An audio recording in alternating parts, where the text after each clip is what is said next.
According to a definition provided by the World Health Organization, Human Resources Management (HRM) is a process that ensures that a country's healthcare system has a sufficient number of people with the right abilities to meet its needs at a reasonable cost. There is a strong evidence that there is a lack of healthcare professionals across the world. Middle and low-income nations like Malaysia are particularly hard hit by the issue at hand. Countries must be made aware of their responsibilities in ensuring that their population have access to affordable and equitable healthcare. As in other nations, Malaysia's healthcare sector must adapt to the present scarcity of workers within. As for oncology services, the need for them is predicted to increase dramatically as the population ages and grows, as well as cancer survival rates improve. At the same time, the oncology workforce is aging and retiring in greater numbers. That means oncologists, a doctor who specializes in diagnosing and treating cancer, are unlikely to be in adequate supply to satisfy the increased demand for their services.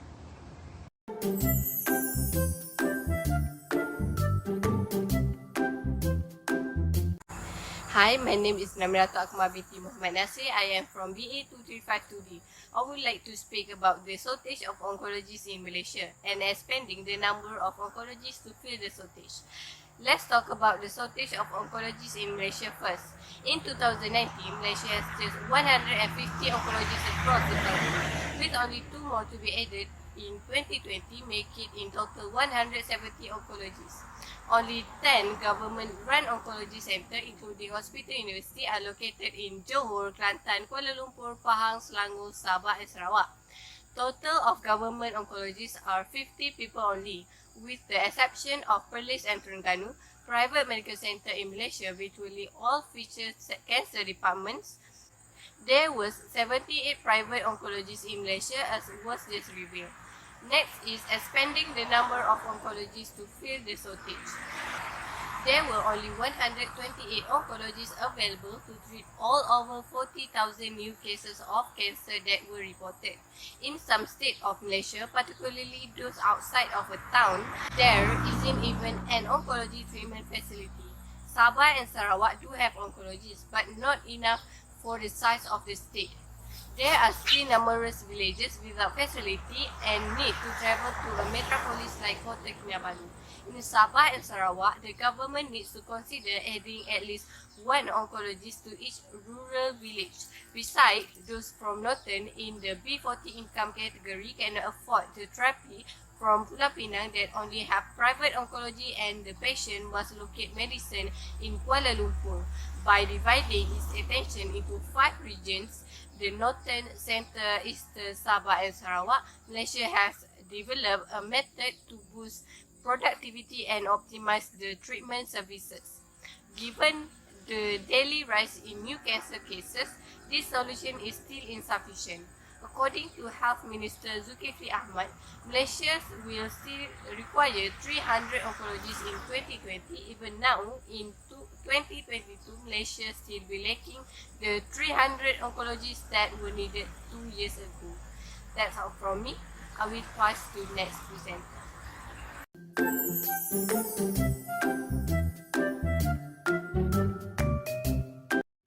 Hi, so I will talk about the stability of oncologists throughout Malaysia. Malaysia, like many other nations, struggles with cancer care and equity for its residents. A statement in honor of World Cancer Day 2022 today claims that cancer treatment facilities are mostly located in urban regions and are unavailable to people living in rural areas. For people with modest incomes, the expense of such care is also out of reach.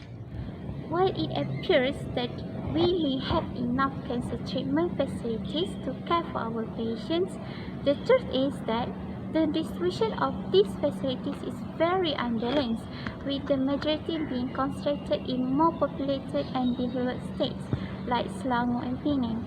And when we take into account the chronic scarcity of oncologists, this disparity is even worse. With a population of 31.6 million, Malaysia should have between 248 and 310 oncologists, which is 8 to 10 oncologists per million people. There are now just 128 oncologists in Malaysia.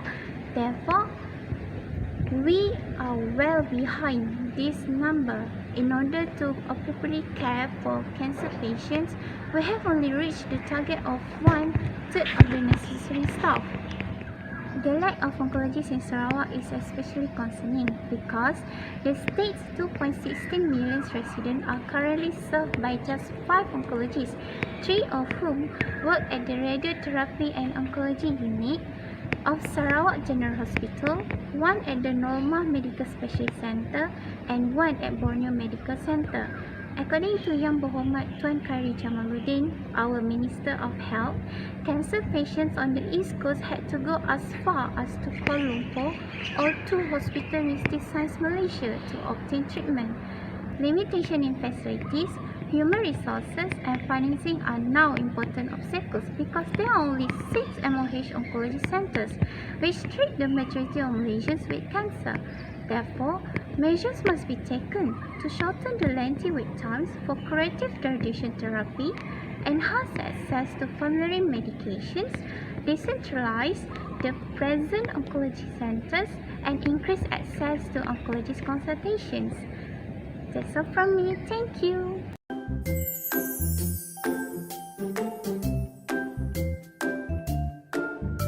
Hello, I am NASIRAH, and last but not least, I will be presenting about the recommendations to curb the issues. Malaysia should mirror ASCO's goal to eliminate cancer disparities. First and foremost, ASCO, namely American Society of Clinical Oncology, guaranteed fair access to high-quality care to enhance health equity. This step should be taken as well by Malaysian NGOs such as Malaysian Oncology Society, MOHD. High-quality cancer care across the continuum of care, from prevention and early detection to diagnosis and treatment, can minimize cancer disparities. Accessible, high-quality cancer care involves all stakeholders including direct practice, research, education, industry, healthcare organisation, economics and legislation. Secondly, MOHD could replicate ASCO's approach by assuring fair access to research. As cancer care becomes more complex, all beneficiary groups must be involved. All populations should be able to participate in clinical trials and health services research. Single institution research on health equity, such as access to medicinal trials, may have limited generalizability, but their publishing can advance health equity. To improve cancer health equity, sponsors, journals, and conferences should disseminate the studies from peer review and publication. Thirdly, Malaysian NGOs should connect social, economic, and environmental factors affect cancer health equity. Socio-economic position, education, neighbourhood, occupation, and social support are social determinants of health. Social determinants of health can only be addressed through community-based efforts. To achieve cancer health equity, professional organizations must encourage health promotion activities across the lifespan. Lastly, we propose ending institutional prejudice. Health systems and institutions should perform root cause studies to reduce cancer outcome inequalities. Such reviews should use patient-level quality measures to discover gaps in care delivery and outcomes caused by race, sexual orientation, gender, insurance status, and neighbourhood. To create a secure, respected medical home for patients, families, staff, and all institutions should embrace and encourage internal quality assurance assessments, and introspections, and conversations.